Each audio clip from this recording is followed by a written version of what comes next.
ya tanzia. Takriban watu 8 wamepoteza maisha yao katika ajali iliyotokea kwenye barabara kuu ya Mwea kuelekea Embu katika kaunti ya Kirinyaga baada ya lori kugongana ana kwa ana na tuktuk. Wakazi wa eneo hilo na walioshuhudia wamesema kuwa abiria waliokuwa ndani ya tuktuk walikuwa wakielekea Mwea kufanya kazi katika mashamba ya mpunga walipokumbana na ajali hiyo. Aidha, wakazi hao wameitaka serikali kukarabati barabara hiyo wakisema iko katika hali mbaya na imekuwa ikishuhudia ajali nyingi mara kwa mara.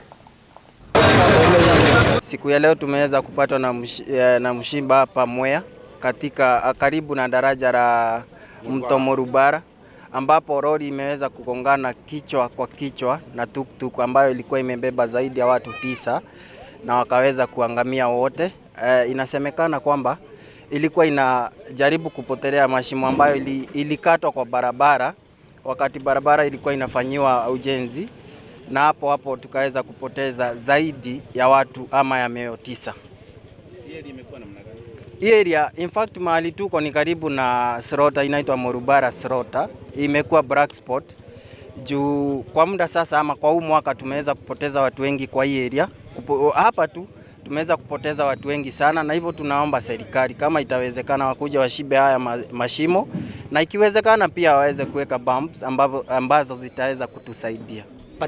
Kumekuwa na accident ya lori ya kampuni ya Fago na tuktuk yenye ilikuwa imebeba wamama wakienda kupanda mchere kutoka Kibebe.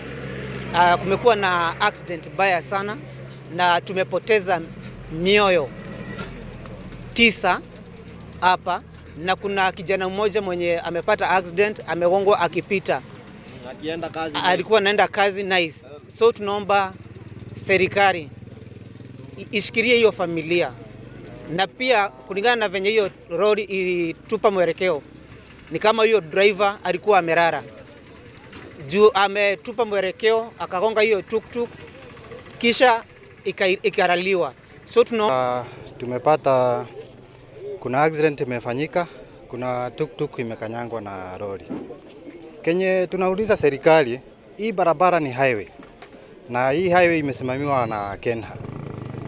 Kwa hii miaka 10 tunaomba tu serikali, hii barabara ni mbaya kutoka makutano ya Mwea kwenda mpaka Meru.